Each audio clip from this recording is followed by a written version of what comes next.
नमस्कार स्टूडेंट्स, कैसे हैं आप सब लोग। आप सबका एक बार फिर से स्वागत है स्टडी आईक्यू पीसीएस पर। आज एक बहुत इंपॉर्टेंट करंट अफेयर्स के बारे में हम लोग डिस्कस करेंगे। टू द पॉइंट, आपको आसान शब्दों में समझाऊंगा। पूरा वीडियो देखिएगा और इसके नोट्स बना लीजिएगा। इसलिए भी ये चीज इंपॉर्टेंट है बिकॉज ये काफी ज्यादा एक रेयर डिजीज है जो आपको अक्सर न्यूज़पेपर वगैरह में, जैसे आप बहुत सारे डिजीजेस के बारे में हम लोग न्यूज़ पढ़ते हैं, तो वैसे आपको ये कहीं पर भी सुनने को नहीं मिलेगा। हम लोग यहां पर किसकी बात कर रहे हैं? डुशेन मस्कुलर डिस्ट्रॉफी की, जिसको शॉर्ट फॉर्म में हम लोग डीएमडी बोलते हैं। तो सबसे पहले आपको बताता हूं ये चर्चा में क्यों है। तो यहां पर आप देख पाओगे यूनाइटेड नेशंस की वेबसाइट है। तो मैंने हमेशा कोशिश करी है कि आपको करंट अफेयर ऐसे लेके आऊं जिसका सोर्स एकदम ऑथेंटिक हो। ठीक है, पीपीटी वगैरह का कम इस्तेमाल करता हूं, मैं आपको ऑथेंटिक सोर्सेस ज्यादा दिखाता हूं, वेबसाइट वगैरह को, ताकि आप भी अपने एंड पर जब भी कोई करंट देखो तो एक बार ऑथेंटिक चीजों का पता कर लो। तो यहां पर देखो क्या है, यूनाइटेड नेशंस की वेबसाइट है, आप यहां पर देख पा रहे होंगे वर्ल्ड डुशेन अवेयरनेस डे। यहां पर बेसिकली कौन से रोग की बात हो रही है? डुशेन मस्कुलर डिस्ट्रॉफी। अभी इसके बारे में बताऊंगा ये रोग क्या होता है। तो इस रोग के बारे में अवेयरनेस फैलाने के लिए, लोगों में जागरूकता फैलाने के लिए यहां पर 7 सितंबर को यह दिन हम सेलिब्रेट करते हैं। इसी के साथ साथ क्या भारत में भी यह दिन सेलिब्रेट हुआ? तो आपको ले चलता हूं डायरेक्ट प्रेस इंफॉर्मेशन ब्यूरो के आर्टिकल में। तो यहां पर आप देख पाओगे कि पीआईबी का आर्टिकल है, वर्ल्ड डुशेन मस्कुलर डिस्ट्रॉफी डे, 8 सितंबर 2025 का आर्टिकल है। मगर ये सेलिब्रेट हम कब करते हैं? 7 सितंबर, मैंने पहले ही आपको बताया। तो यहां पर आप देख पाओगे जो हमारा ministry of social justice and empowerment, ये जो मिनिस्ट्री है, जो मंत्रालय, इसके अंडर में एक विभाग आता है जिसको बोलते हैं department of empowerment of person with disability. तो इस विभाग ने इस दिन को यहां पर सेलिब्रेट करा। 2025 की बात करें तो इस बार की थीम क्या थी, यह बहुत इंपॉर्टेंट है हमारे लिए। तो मैं आपको जूम करके इसकी थीम बताता हूं, इसको नोट करेंगे। इस बार की थीम है family the heart of care, most important. ठीक है, तो आपसे एग्जाम में इस थीम के बारे में भी यहां पर पूछ सकते हैं कि इस बार जो डुशेन अवेयरनेस डे मनाया गया उसकी थीम क्या थी। तो family the heart of care. अब जैसे कि मैंने आपको बताया ये जो डीएमडी है, ठीक है, एक बार इसको मिनिमाइज कर दें थोड़ा सा। तो यहां पर आप देख पा रहे होंगे, यहां पर क्या लिखा हुआ है? डुशेन मस्कुलर डिस्ट्रॉफी, शॉर्ट फॉर्म में इसको क्या बोलते हैं? डीएमडी। ये बहुत ही ज्यादा रेयर और प्रोग्रेसिव डिसऑर्डर होता है, एक तरीके की जेनेटिक बीमारी है। ठीक है, किस तरीके की बीमारी है इसको जरा हम देखते हैं। यहां पर एक फोटो है, उसको जरा ध्यान से देखिए। इस फोटो को आप देखते हो तो इसमें छोटे बच्चे आपको दिखाई दे रहे हैं। तो बेसिकली ये बीमारी किसको हो रही है? बच्चों को। और बच्चों में भी मोस्टली ये होती है मेल्स में। ठीक है, लड़कों में होने वाली ये बहुत, मतलब जिसको बोलते हैं ना कि रेयर डिजीज है। तो लड़कियां इससे इंपैक्टेड नहीं है।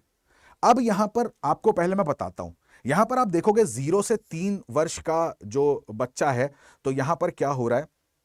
मोटर फंक्शन की बात यहां पर करी जा रही है। आपने छोटे बच्चों को अक्सर अपने घरों में कहीं ना कहीं देखा होगा, वो जब चल नहीं पाते हैं तो इधर उधर गुलाटियां खाने का काम करते हैं, राइट?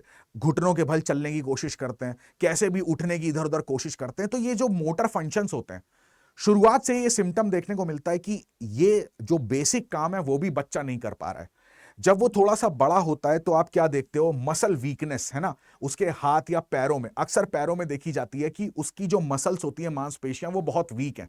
तो वो ना सीढ़ियां तक नहीं चढ़ पा रहा है। जब वो चलने लायक बनता भी है तो वो सीढ़ियों को नहीं चढ़ पा रहा है। हमेशा जब वो खड़ा रहता है तो जो पैरों की उंगलियां होती हैं उनके सहारे खड़ा होता है। खड़े होने में उसको दिक्कत हो रही होती है क्योंकि मांसपेशियां कमजोर हैं। यहां पर जब धीरे धीरे और बड़ा होता है, 12 वर्ष के आसपास होता है, तो यहां पर वो उसको व्हील चेयर लग जाती है, क्योंकि अब बॉडी वेट भी लगातार बढ़ता जा रहा है। तो पैर इतना बॉडी वेट उठा नहीं पा रहे, उनकी मांसपेशियां कमजोर हो चुकी हैं। थोड़ा और बड़ा होने पर ये जो मांसपेशियों की दिक्कत है धीरे धीरे और हमारे जो ऑर्गन्स है उनको प्रभावित करती है। तो यहां पर आप देख पा रहे होगे जो हमारा रेस्पिरेटरी सिस्टम है वो भी वीक होने लगता है, मतलब सांस लेने में दिक्कत होती है। ठीक है, इस तरीके से आप देखोगे कार्डियक कॉम्प्लिकेशंस आने लग जाते हैं। तो ये इस तरीके का जो फेज वाइज मैनर में चलता है, इसी को हम लोग क्या बोल देते हैं? बेसिकली डीएमडी बोल देते हैं।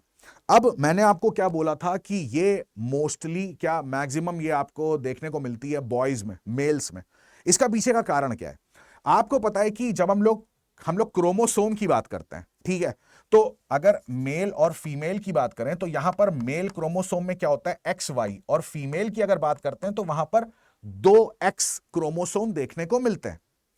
यहां पर ये जो बीमारी है, जो जेनेटिक डिसऑर्डर है, तो यहां पर जेनेटिक वर्ड आया, इसका मतलब जीन।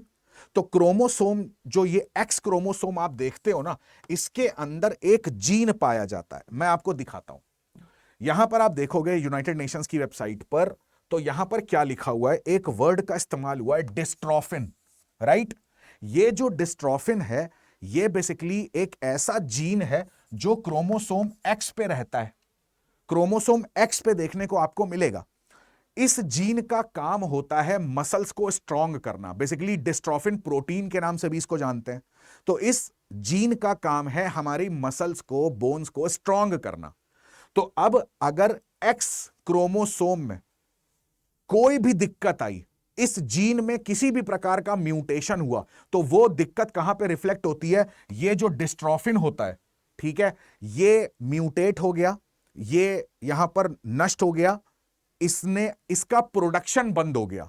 तो जब इसका प्रोडक्शन बंद हो गया, तो अब क्या होगा, हमारे अंदर एक्स क्रोमोसोम है, हमारे का मतलब है मैं बॉयज की बात कर रहा हूं, मेल्स की बात कर रहा हूं, तो मेल्स के अंदर एक्स क्रोमोसोम है।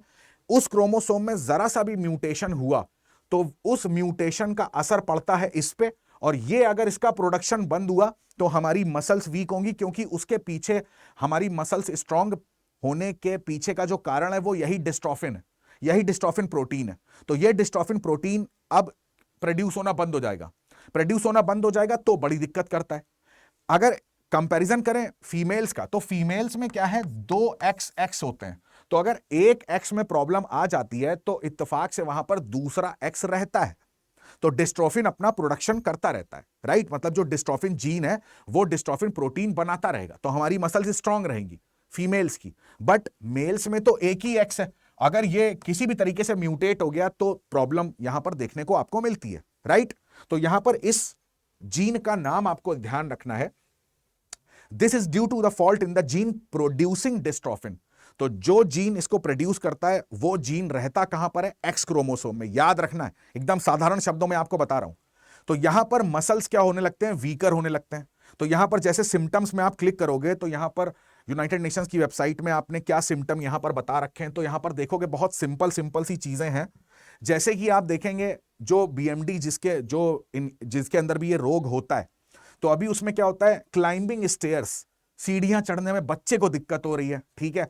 अनस्टेडी वे ऑफ वॉकिंग, सीधा चल नहीं पा रहा है वो, है ना। इन सम केसेस यहां पर आप देखोगे मसल टिश्यूज गेट रिप्लेस्ड, ठीक है। फिर इसके बाद आप देखेंगे majority of children are later in reaching motor milestone, walking करना, गुलाटियां खाना, क्रॉलिंग करना, ये सब भी बच्चे नहीं कर पाते हैं अपनी उस उम्र में जिस उम्र में एक बच्चा कर सकता है, ठीक है। वो चल नहीं सकता, बट गुलाटी खाना और ये सब तो कर सकता है, बट वो भी नहीं कर पा रहा है वो।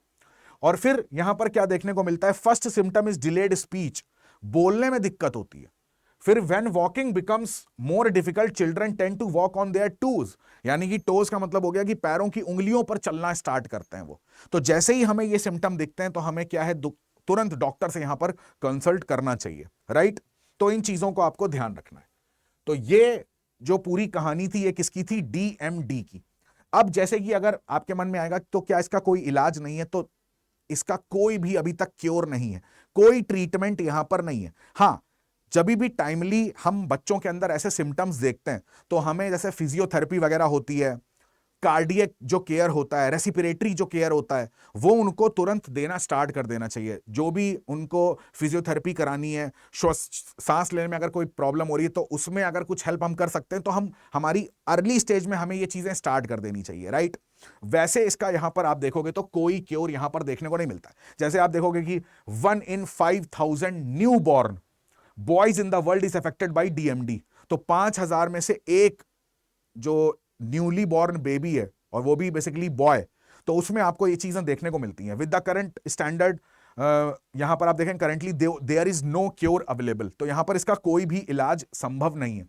अब जैसे यहां पर मैंने आपको बताया कि ये जो एक तरीके का सिंबल यहां पर दे रखा है, रेड बैलून्स, तो इनका भी मीनिंग है। ऐसा नहीं है कि केवल ये ऐसे ही बना दिए गए, तो इसके नीचे भी आप पढ़ोगे तो ये बताया गया है कि जो 7 सितंबर है, तो इस दिन जिनके भी बच्चों को डीएमडी इस तरीके का डिजीज होता है, तो वो क्या करते हैं, इस रेड बलून में अपने बच्चों का नाम लिख के और इस तरीके से हवा में छोड़ते हैं, ठीक है। तो ये चीज है, तो ये चीज आपको याद रखनी है कि डुशेन अवेयरनेस डे 7 सितंबर को सेलिब्रेट करा जाता है बेसिकली लोगों में अवेयरनेस फैलाने के लिए, ताकि आप अपने बच्चों में बेसिकली जो बॉयज हैं उनमें ये सब सिम्टम्स अगर आपको दिख रहे हो तो अर्ली स्टेज में फिजियोथेरेपी और ये सब चीजें स्टार्ट कर देनी चाहिए। ठीक है, तो मैं उम्मीद करता हूं आपको पूरा आर्टिकल मैंने समझाया है तो वो आराम से समझ में आ गया होगा किस तरीके से यहां पर ये जो एक टाइमलाइन दिखाई गई है कि मसल्स वीक होती हैं तो उसका असर सांस लेने में दिक्कत होने लग जाती है, फिर कार्डियक अरेस्ट वगैरह भी यहां पर देखने को मिल सकता है, बहुत सारी कॉम्प्लिकेशंस देखने को मिल सकती हैं, तो उसमें होता है। ठीक है, तो इसके नोट्स जरूर बना लीजिएगा, एग्जाम में पूछे जाने के चांसेस है, इंपॉर्टेंट है क्योंकि काफी ज्यादा रेयर है। तो आज के लिए इतना ही। तो मैं उम्मीद करता हूं आज का सेशन आपको अच्छा लगा होगा। कमेंट करके जरूर बताइएगा कि ये सेशन कैसा लगा। दूसरे सेशन में किसी और इंपॉर्टेंट करंट अफेयर्स के बारे में बात करेंगे। तब तक के लिए धन्यवाद। जय हिंद।